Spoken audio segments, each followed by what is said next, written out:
The Nintendo Switch 2. Just going off of a whim, you've probably heard of this thing, but I've had this bad boy here since launch day, which was around 7 weeks ago at the time I'm uploading this video, and I wanted to give you all my honest review of Nintendo's new console now that not only is the honeymoon phase over, but we've also gotten the first 2 big exclusives and welcome tour, but you're not catching me wasting $10 on that. But before fully diving into this video, I wanted to be perfectly clear that this video is not sponsored by Nintendo. I purchased this system and every game I'm about to talk about with my own money, so if you are someone who is curious on if this system is worth purchasing at this time, or if you should just hold off for the time being, this is the video for you. So with all of that being said, let's start off with my experience buying this thing.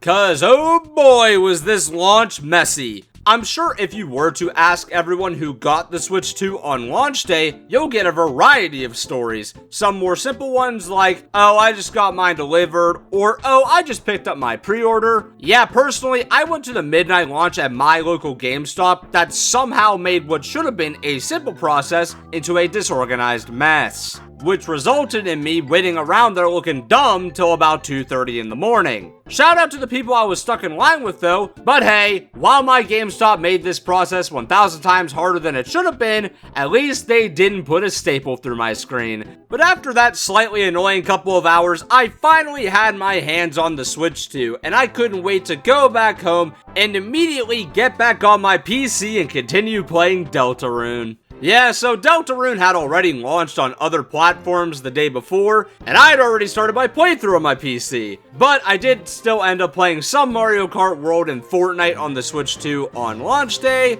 However, I didn't really start using the system until after I had finished Deltarune, which was incredible by the way. 10 out of 10 experience. I can't wait till Chapter 5, but for some reason, ever since I finished Chapters 3 and 4, I've had this strange urge to drive a truck into a deer-shaped bump.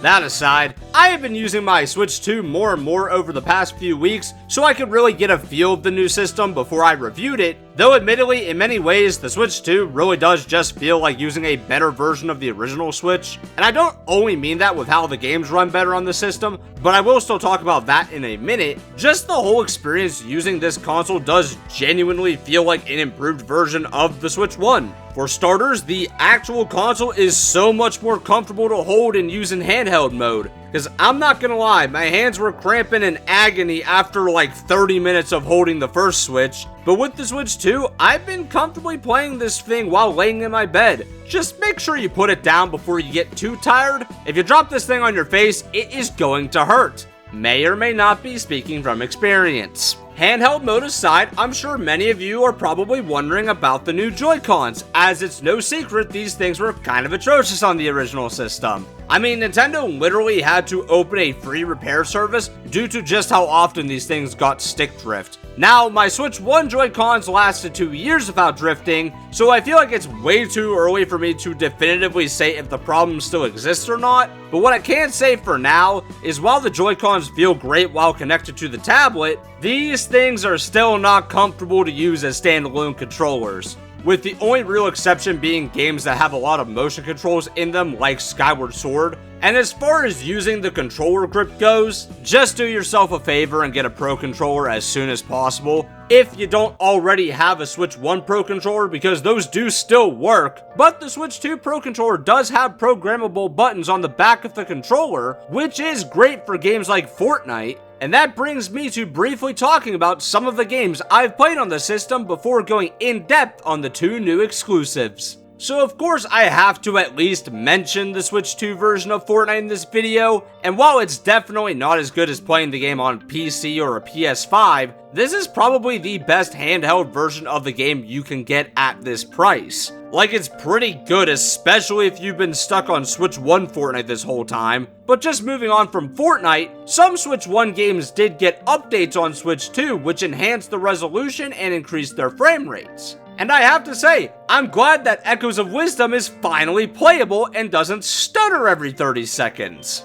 But I did also play some Switch 1 games that didn't get official updates with enhancements, such as Kirby's Return to Dreamland Deluxe and Five Nights at Freddy's Into the Pit, which, if you didn't notice in my recent FNAF video, that was actually footage of the Switch version of the game. And I mean, hey, both of these games ran great and there weren't any issues. And I did notice that the Switch 2 does seem to automatically enhance games even if they didn't get official updates, because the load times are definitely faster, and a lot of games that had uncapped frame rates will run at the maximum number of frames the game was programmed to reach, which in several cases is causing games that previously ran at 30 FPS on Switch 1 to bump up to 60 FPS on Switch 2. Though this does not include any games like Xenoblade Chronicles 3 that are programmed to cap at 30 FPS, which is why I really do hope this game gets a Switch 2 update, as well as some of the other Switch 1 titles that could really benefit from it. But that's enough rambling about old games. It's time to talk about the first 2 exclusives in the Switch 2's library, starting with the launch title Mario Kart World. This game has definitely caused some controversy for Nintendo, and oh gee, I wonder why.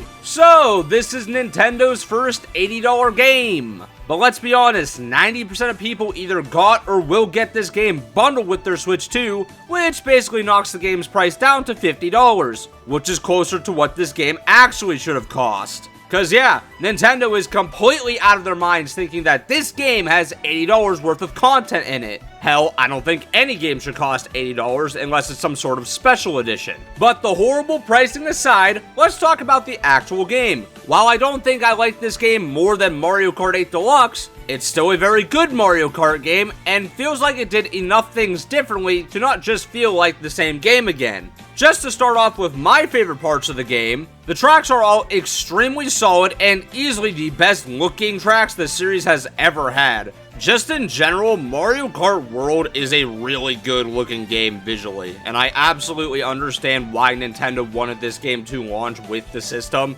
because it doesn't just show off what the Switch 2 is able to handle, but it also shows off what their devs can do with it. Another thing I have to say this Mario Kart has over the rest of the series is that it honestly has the best roster, because not only does it have a crazy amount of characters from various Mario games, but the core Mario characters now also have unlockable skins, which I think is a really cool addition to the game. Just wish the way you unlock these skins wasn't so boring. So the way you get these skins is by finding these various different types of food around the tracks in the world. And while you can unlock these outfits during standard races, the best way to get them is in the open world, which was the whole selling point of the game and simultaneously the worst part of the game. Yeah, the open world part of this game just kind of exists. Like, yeah, it's fun to drive around and explore the world for a bit, but after I had unlocked all the costumes in like 30 minutes, I just kind of found myself questioning why they put so much effort into such a boring part of the game. I can't lie, just driving around is kind of relaxing for a bit, but I can't say I'd be actively going out of my way to do that very often. And I don't really see anyone besides completionists even playing the open world mode much at all. And as far as the online mode goes, I'll be honest, I haven't tried playing the game online, but I've heard horror stories about these in-between tracks. But personally, I do suspect an update will eventually come out that fixes everything, because Nintendo is not going to let one of their main online games fall off not even a year into the Switch 2's life. With all of that being said,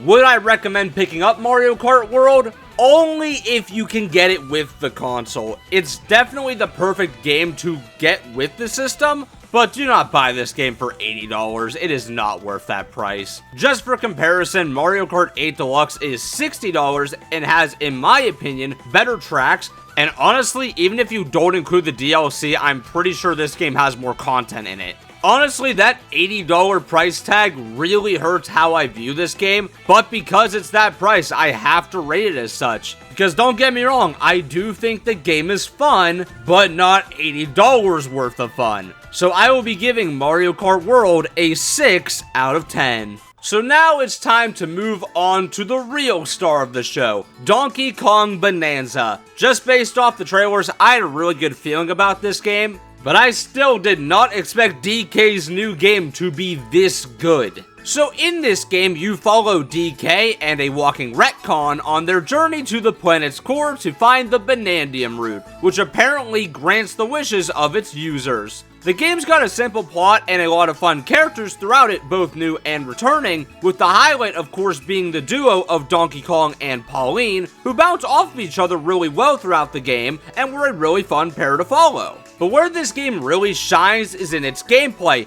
as this game is basically Donkey Kong Odyssey, but instead of using a magic cap to turn into creatures around the worlds, DK can smash his way through basically anything and create his own paths to get around. Though there still are creature transformations you unlock throughout the game, with each of them giving DK unique abilities to use for combat, puzzle solving, or platforming. And honestly, I thought all of the forms were fun to use and offered their own unique ways of mixing up the gameplay from layer to layer. And speaking of the layers, which are basically what the worlds are called in this game, they were all pretty good. Admittedly, I don't think they were anything crazy, but they were all solid and served this game well. And most importantly, they were all very fun to explore and find collectibles in. This constantly made me think, ooh, what's over here? Basically everywhere I went in this game, keeping me consistently distracted from progressing through the main story, which isn't super long as I finished this game in around 10 hours, but you could easily double or even triple this playtime if you want to 100% the game.